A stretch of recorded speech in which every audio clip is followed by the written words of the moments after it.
Swift as a spirit hastening to his task of glory and of good, the sun sprang forth, rejoicing in his splendor, and the mask of darkness fell from the awakened earth. The smokeless altars of the mountain snows flamed amid crimson air, and at the birth of light the ocean's orison arose, to which the birds tempered their matin lay. All flowers in field and forest which unclose their trembling eyelids to the kiss of day, swinging their censers in the element, with orient incense lit by the new ray, burned slow and inconsumably, and sent their odorous sighs up to the smiling air. And in succession due did continent, isle, ocean, and all things that in them wear the form and character of mortal mould, rise, as the sun their father rose, to bear their portion of the toil which he of old took as his own, and then imposed on them.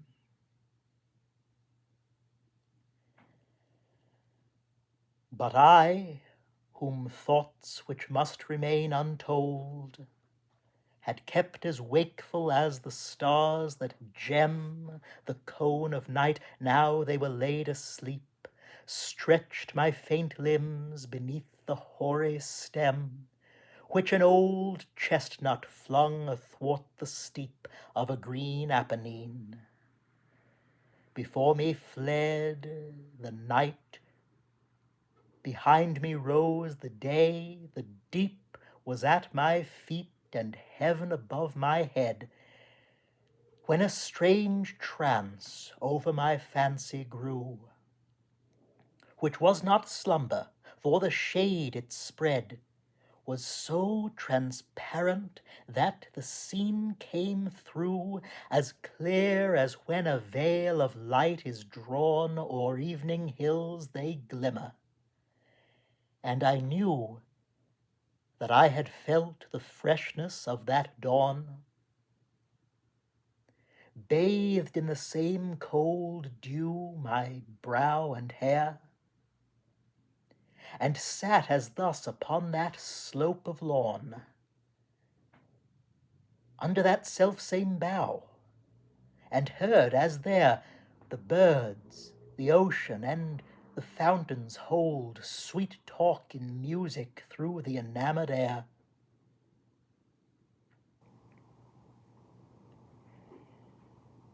And then a vision on my brain was rolled.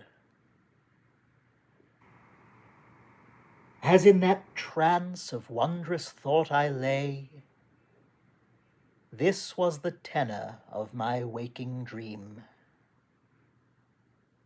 Methought I sat beside a public way, thick strewn with summer dust, and a great stream of people there was hurrying to and fro, numerous as gnats upon the evening gleam.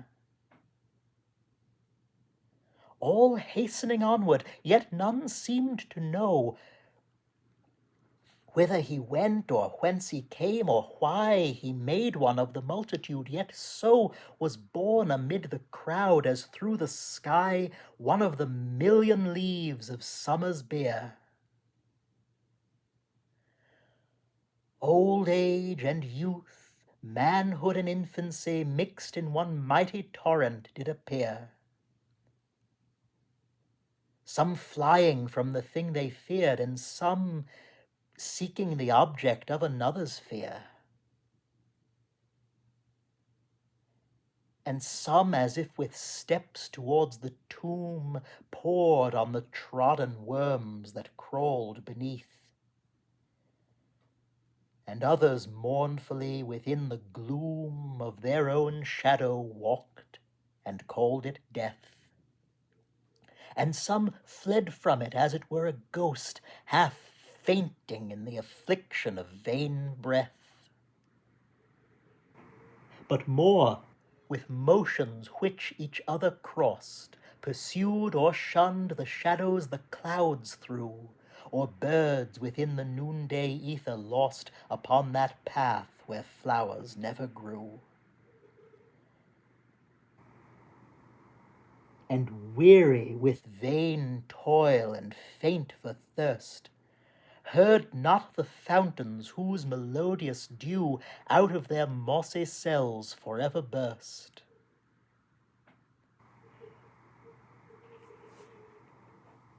Nor heard the breeze which from the forest told of grassy paths and wood lawns interspersed, with overarching elms and caverns cold, and violet banks where sweet dreams brood, but they pursued their serious folly as of old.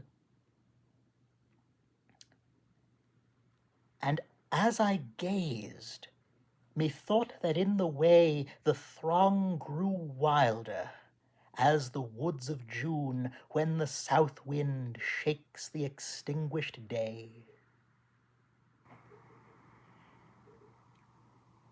And a cold glare, intenser than the noon, but icy cold, obscured with light the sun as he the stars, like the young moon, when on the sunlit limits of the night her white shell trembles amid crimson air.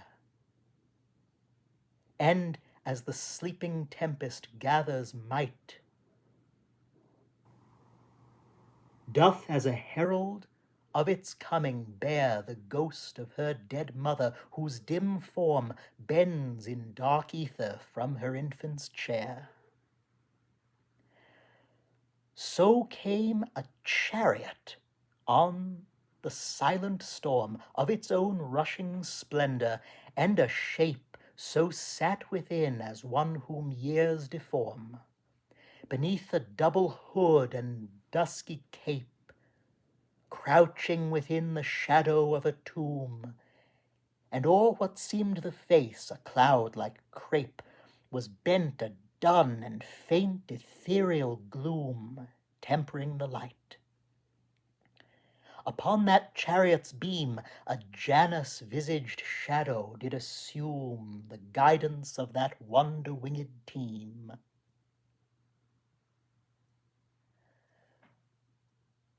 The crowd which drew it in thick lightnings were lost. I heard alone on the air's soft stream the music of their ever-moving wings. All the four faces of that charioteer had their eyes banded. Little profit brings speed in the van and blindness in the rear. Nor then avail those beams that quench the sun, or that his banded eyes could pierce the sphere of all that is, has been, or will be done. So ill was the car guided, but it passed with solemn speed majestically on.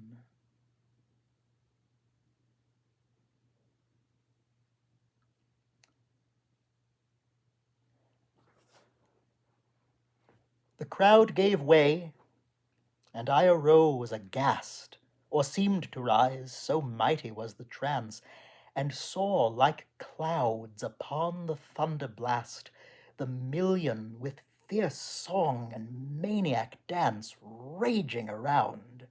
Such seemed the jubilee as when to greet some conqueror's advance imperial Rome poured forth her living sea from senate house and prison and theatre, when freedom left those who upon the free had bound a yoke which soon they stooped to bear.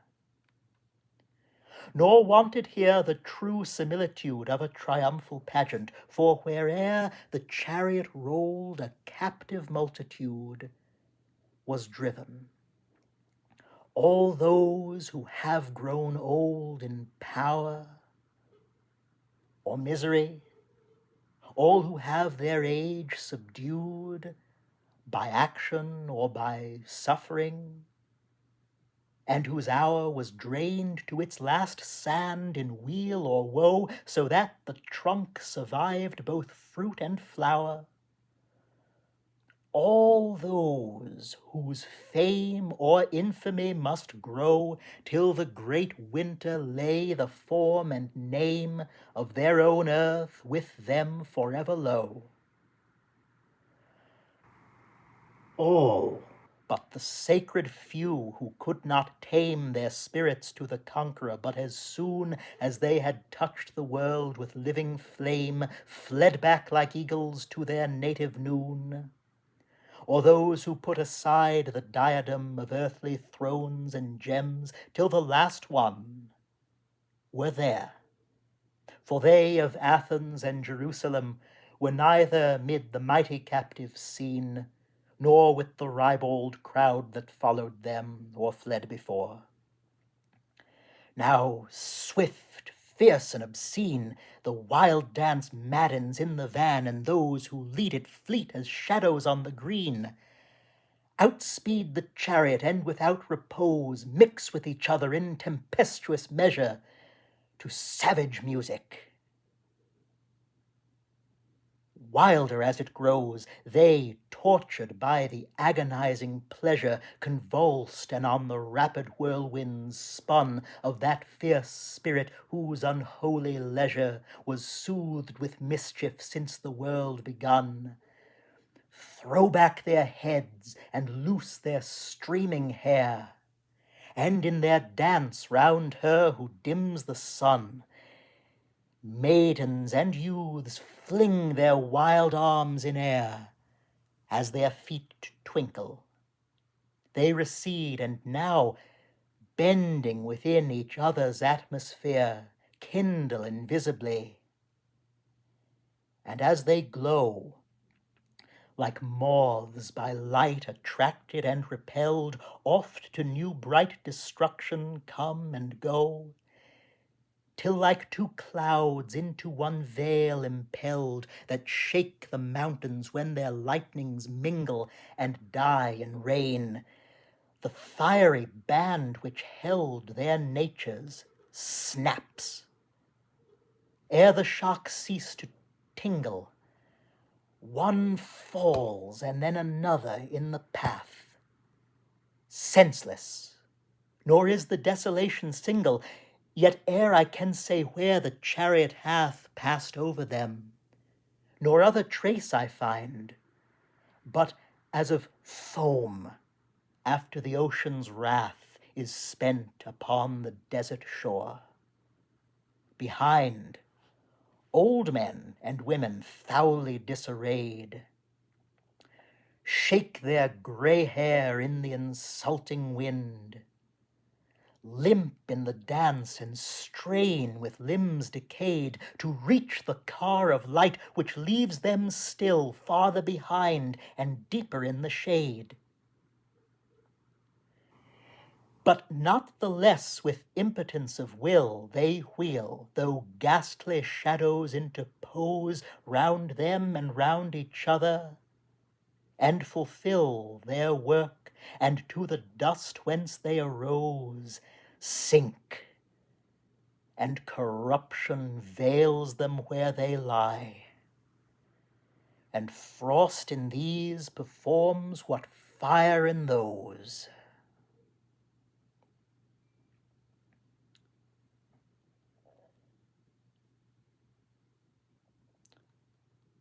Struck to the heart by this sad pageantry, half to myself I said, "And what is this? Whose shape is that within the car, and why?" I would have added, "Is all here amiss?" But a voice answered, "Life." I turned and knew, O heaven have mercy on such wretchedness, that what I thought was an old root which grew to strange distortion out of the hillside, was indeed one of that deluded crew. And the grass, which methought hung so wide and white, was but his thin discoloured hair. And the holes which it vainly sought to hide were or had been eyes. If thou canst forbear to join the dance, as I had well forborne, said the grim feature of my thought aware,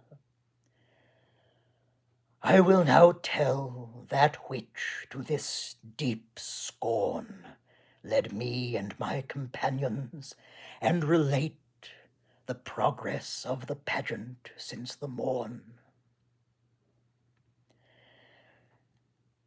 If thirst of knowledge doth not thus abate, follow it even to the night. But I am weary. Then, like one who with the weight of his own words is staggered wearily, he paused, and ere he could resume, I cried, First, who art thou? Before thy memory, I lived, loved, hated, suffered, did, and died. And if the spark with which heaven lit my spirit, earth had with purer nutriment supplied, corruption would not thou thus much inherit of what was once Rousseau, nor this disguise stained that within which still disdains to wear it.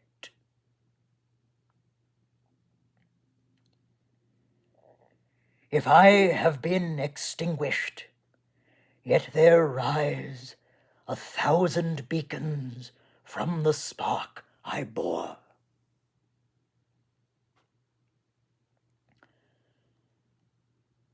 And who are these chained to the car? The wise, the great, the unforgotten, they who wore mitres and crowns and helms and wreaths of light, signs of thought's empire over thought. Their lore taught them not this, to know themselves. Their might could not repress the mutiny within, and for the morn of truth they feigned deep night caught them ere evening.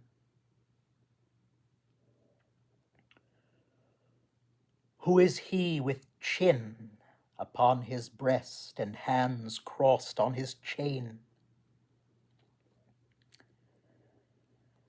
The child of a fierce hour, he sought to win the world and lost all it did contain of greatness in its hope destroyed, and more of fame and peace than virtue's self can gain, without the opportunity which bore him on its eagle's pinion to the peak from which 1,000 climbers have before fallen as Napoleon fell.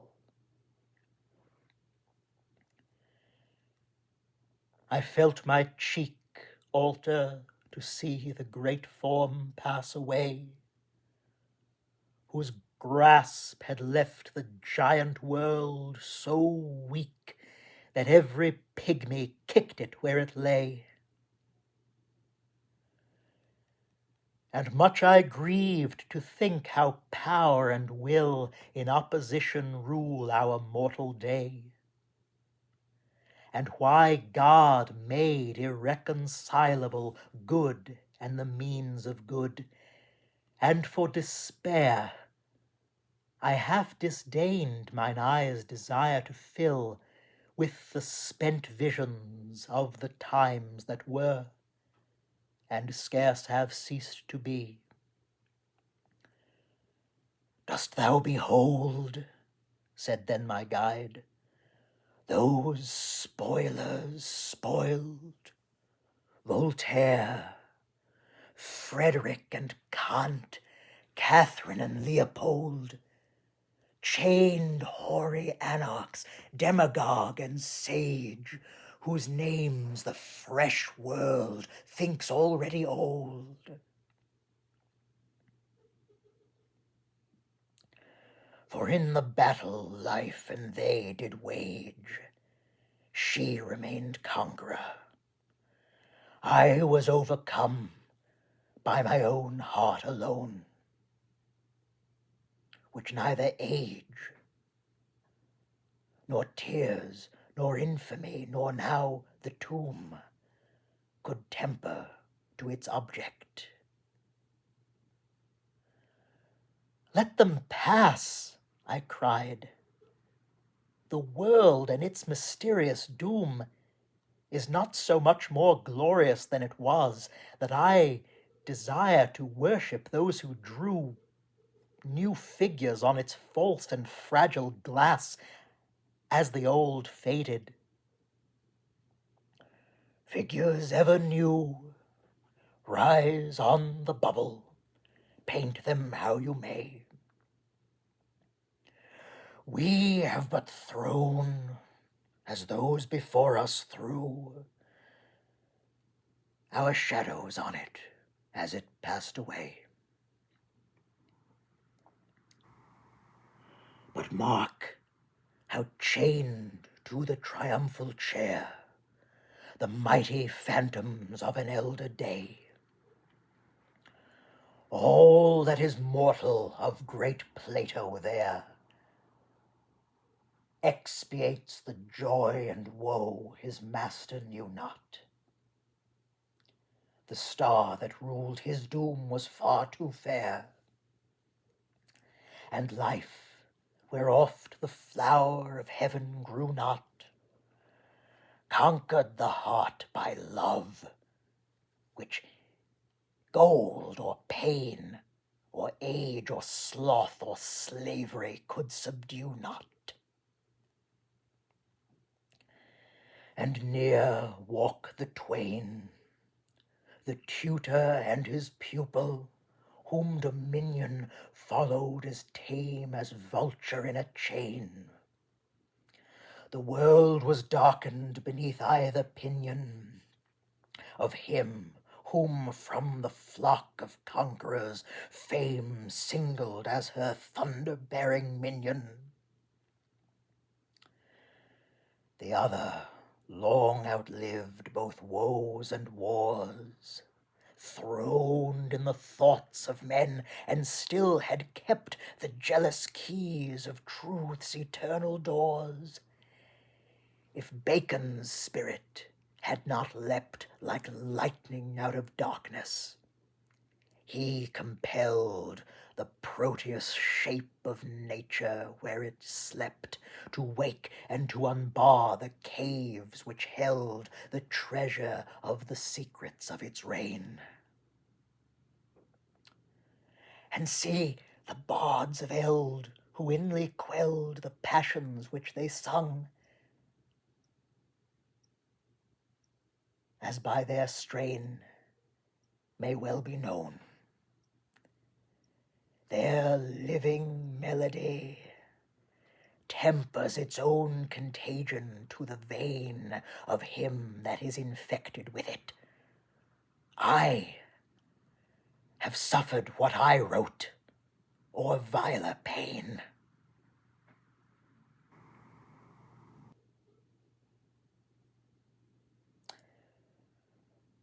And so My words were seeds of misery,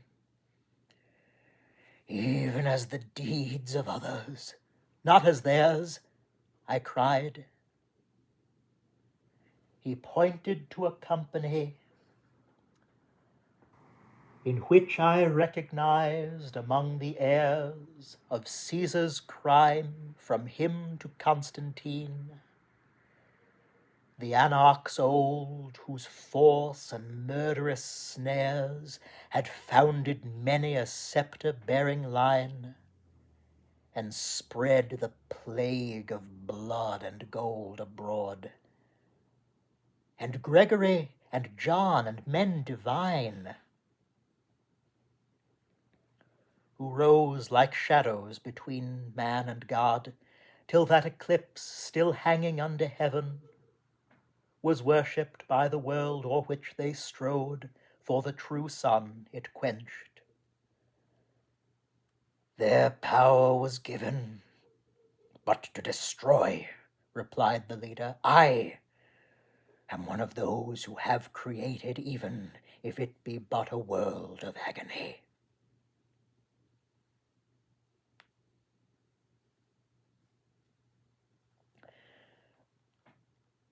Whence comest thou, and whither goest thou? How did thy course begin, I asked, and why? Mine eyes are sick of this perpetual flow of people, and my heart of one sad thought. Speak. Whence I came, partly I seem to know. And how and by what paths I have been brought to this dread pass, methinks even thou canst guess. Why this should be, my mind can compass not. Whither the conqueror hurries me, still less. But follow thou, and from spectator turn, actor or victim in this wretchedness. And what thou wouldst be taught, I then may learn from thee. Now listen. In the April prime, when all the forest tops begin to burn with kindling green, under the azure clime of the young year, I found myself asleep under a mountain which from unknown time had yawned into a cavern high and deep, and from it flowed a gentle rivulet, whose water, like clean air in its calm sweep, bent the soft grass and kept forever wet the stems of the sweet flowers, and filled the grove with sound which all who hear must needs forget, all pleasure and all pain, all hate and love which they had known before that hour of rest. A sleeping mother then would dream not of the only child who died upon her breast at eventide. A king would mourn no more for the crown of which his brow was dispossessed, when the sun lingered o'er his ocean floor to gild his rival's new prosperity.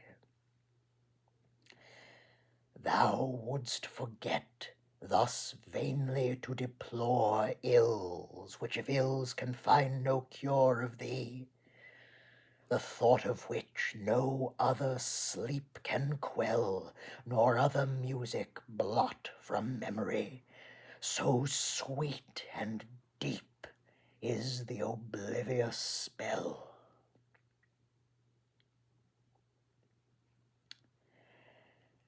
And whether life had been before that sleep the heaven which I imagine, or a hell like this harsh world in which I wake to weep. I know not.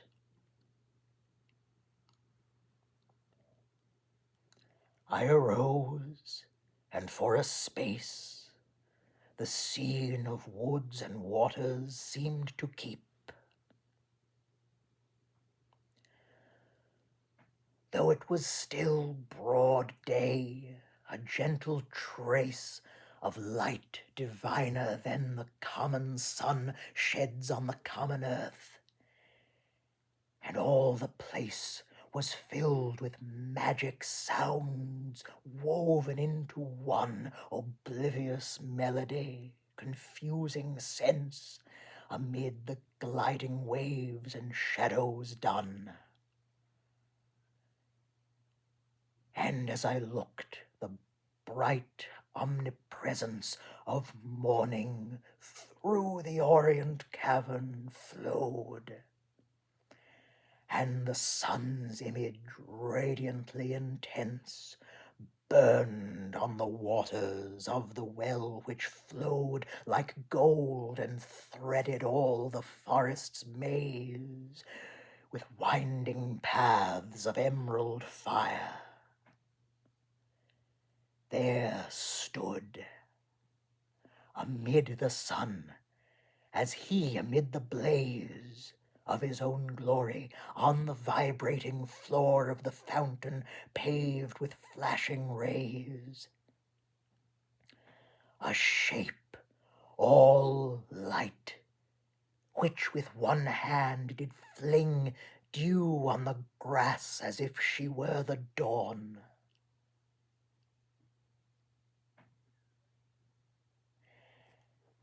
And the invisible rain did ever sing a silver music on the mossy lawn. And still before me, on the dusky grass, Iris her many-colored scarf had drawn. In her right hand she held a crystal glass mantling with bright nepenthe. The fierce splendor fell from her as she moved under the mass of the deep cavern, and with palms so tender their tread broke not the mirror of its billow, glided along the river, and did bend her head under the dark bough, till like a willow her fair hair swept the bosom of the stream, which whispered with delight to be her pillow. As one enamored is upborne in dream o'er lily-paven lakes mid silver mist to wondrous music, so that shape might seem partly to tread the waves with feet which kissed the dancing foam, partly to glide along the air which roughened the moist amethyst, or the faint morning beams that fell among the trees, or the soft shadows of the trees. And her feet ever to the ceaseless song of leaves and winds and waves and birds and bees and falling drops, ever to measure new, yet sweet as on the summer evening breeze. Up from the lake a shape of golden dew, between two rocks athwart the rising moon, dances o' the wind where never eagle flew. And still her feet No less the joyful tune to which they moved seemed, as they moved, to blot the thoughts of him that looked on them. And soon all that was seemed as if it had been not, and all the gazer's thoughts were strewn beneath her feet in embers, and she, thought by thought, trampled the sparks into the dust of death. As day upon the threshold of the east treads out the lamps of night, until the breath of darkness reillumine even the least of heaven's living eyes, like day she came, making the night a dream. And ere she ceased to move, like one between desire and shame suspended, I said,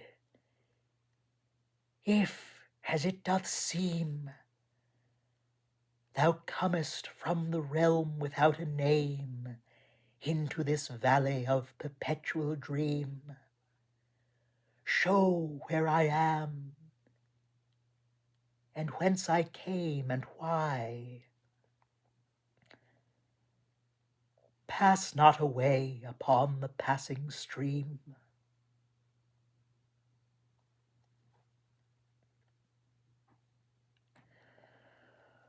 "Arise and quench thy thirst," was her reply. And as a shut lily, stricken by the wand of dewy morning's vital alchemy, I arose, and bending at her sweet command, touched with faint lips the cup she raised.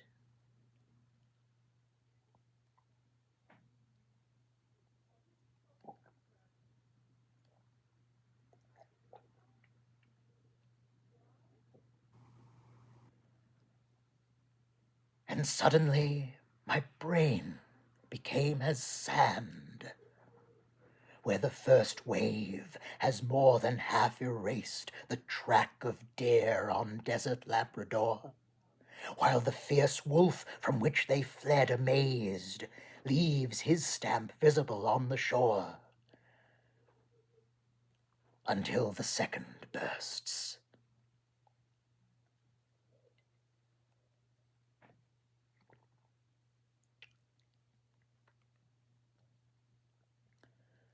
So to my sight burst a new vision never seen before, and the fair shape waned in the coming light, as veil by veil the silent splendor drops from Lucifer amid the chrysolite of sunrise ere it strike the mountain tops.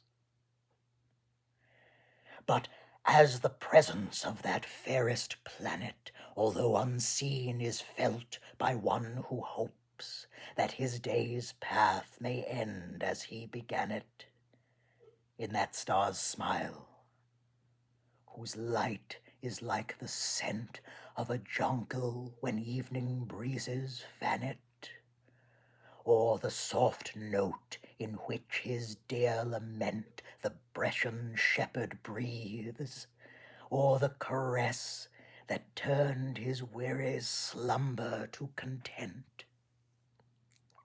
So knew I, in that light's severe excess, the presence of that shape that on the stream moved as I moved along the wilderness. More dimly than a day-appearing dream, the ghost of a forgotten form of sleep, a light from heaven, whose half-extinguished beam through the sick day in which we wake to weep glimmers, forever sought, forever lost. So did that shape its obscure tenor keep beside my path, as silent as a ghost. But the new vision, in its cold, bright car, with savage music, stunning music, crossed the forest, and as if from some dread war triumphantly returning, the loud million fiercely extolled the fortunes of her star.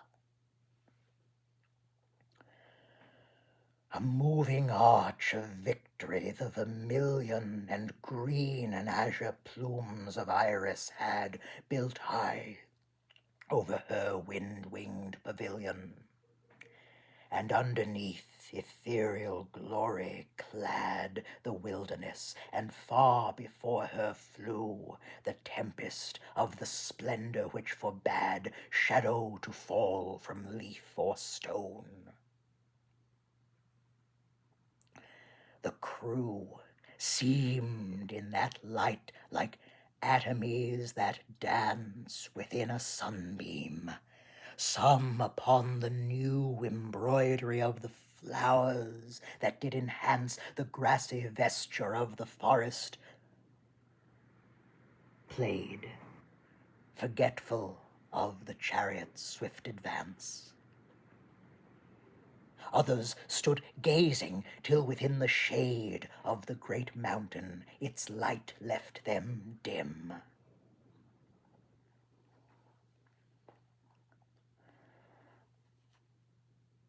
Others outspeeded it, and others made circles around it, like the clouds that swim round the high moon in a bright sea of air. And more did follow with exulting hymn the chariot and the captives fettered there. But all, like bubbles on an eddying flood, fell into the same track at last, and were borne onward. I, among the multitude, was swept. Me sweetest flowers delayed not long, me not the shadow nor the solitude, me not the falling stream's Lethean song, me not the phantom of that early form which moved upon its motion, but among the thickest billows of that living storm I plunged and bared my bosom to the clime of that cold light whose airs too soon deform.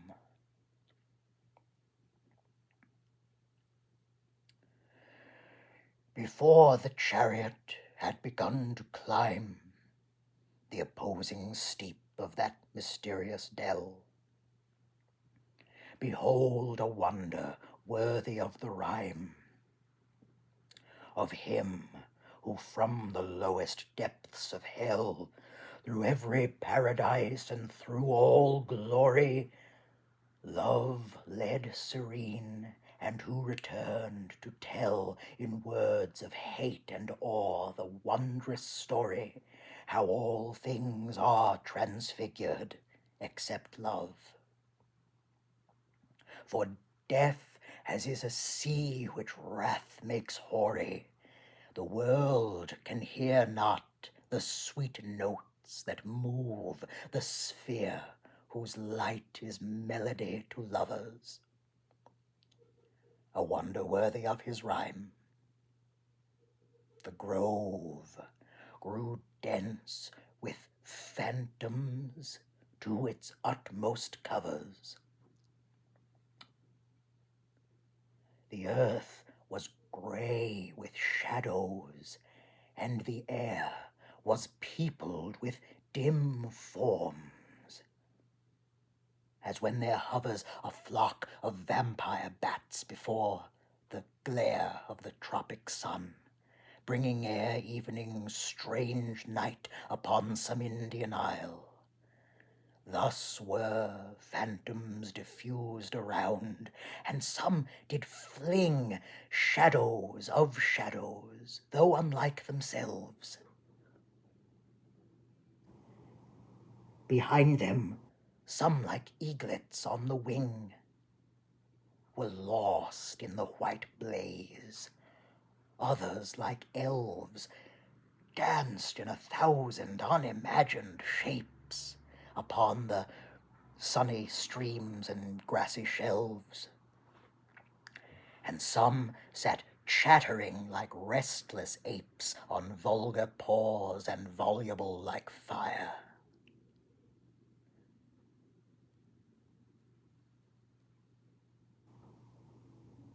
Some made their cradles in the ermined capes of kingly mantles. Some upon the tire of pontiffs sat like vultures. Others played within the crown which girt with empire a baby's or an idiot's brow and made their nests in it. The old anatomies sat hatching their bare brood under the shade of demon wings and laughed from their dead eyes to reassume the delegated power, arrayed in which these worms did monarchize, who make the earth their charnel. Others more humble, like falcons, sat upon the fists of common men, and round their heads did soar. Or like small gnats and flies, as thick as mist on evening marshes, thronged about the brow of lawyer, statesman, priest, and theorist. And others like discolored flakes of snow on fairest bosoms and the sunniest hair fell, and were melted by the youthful glow which they extinguished. For like tears they were a veil to those from whose faint lids they rained in drops of sorrow. I became aware of whence these forms proceeded which thus stained the track in which we moved.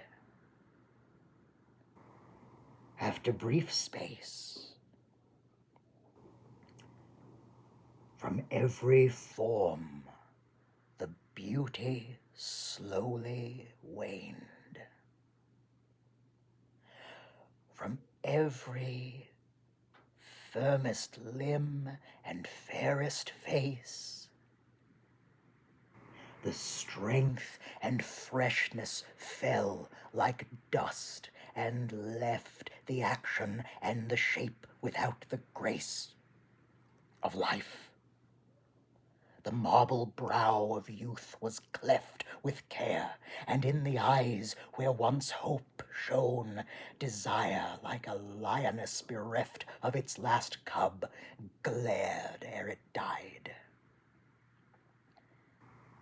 Each one of that great crowd threw forth incessantly these shadows, numerous as the dead leaves blown in autumn evening from a poplar tree. Each like himself and like each other were, at first, but soon distorted, seemed to be obscure clouds molded by the casual air. And of this stuff The car's creative ray wrought all the busy phantoms that were there, as the sun shapes the clouds.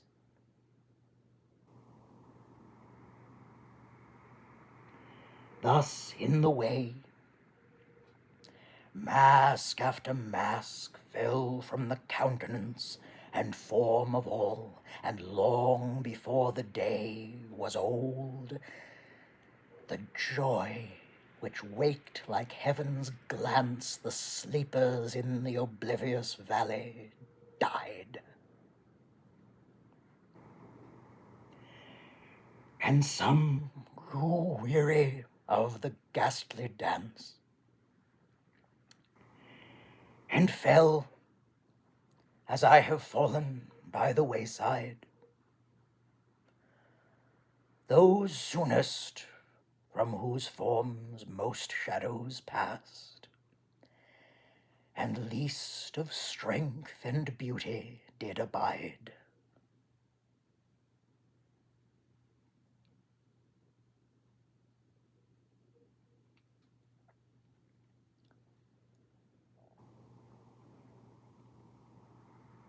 Then what is life?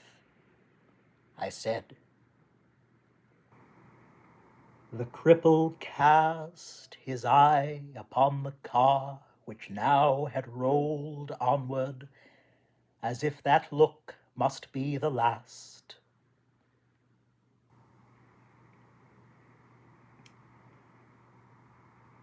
And answered,